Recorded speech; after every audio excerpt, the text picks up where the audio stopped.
Hello বন্ধুরা, welcome to my channel. আশা করি তোমরা সবাই ভালো আছো, সুস্থ আছো।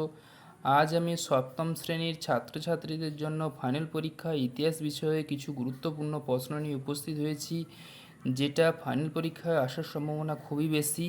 তাই ভিডিওটি স্কিপ না করে সম্পূর্ণ ভিডিওটি দেখবেন এবং লাইক ও সাবস্ক্রাইব করতে ভুলবেন না।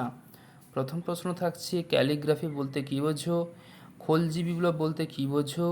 টিকা লেখো দিন ইলাহি। তারপর থাকছে, ভক্তিবাদের মূল কথা কী? সফিবাদ বলতে কী বোঝো? গণতন্ত্র কী? টিকা লেখো সিজদা ও পাইবস।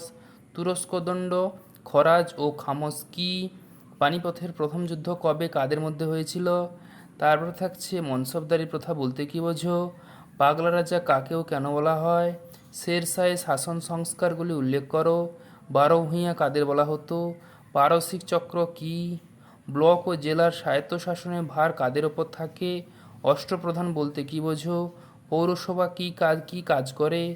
তারপরে চর্যাপদ কাকে বলে? দোহা কী? পঞ্চরত্ন বলতে কী বোঝো? তারপর থাকছে, পাট্টা ও কাবুলিয়ত কী? টিকা লেখো নালন্দা বিশ্ববিদ্যালয়। জায়গিরদার কাকে বলে? ইকতা কী? ভক্তিবাদের মূল বৈশিষ্ট্য কী ছিল? তারপর থাকছে, পুরন্দরের সন্ধি কত খ্রিস্টাব্দ কাদের মধ্যে স্থাপিত হয়? তারপর থাকছে, খালসা কী? যাবতী প্রথার বর্ণনা দাও। জাবতি প্রথার বর্ণনা দাও। সুলতান আলাউদ্দিন খলজি কীভাবে বাজার দর নিয়ন্ত্রণ করে? পিয়েত্রাদুরা কী কোথায় এর ব্যবহার হয়েছিল? শিবায়ন কী?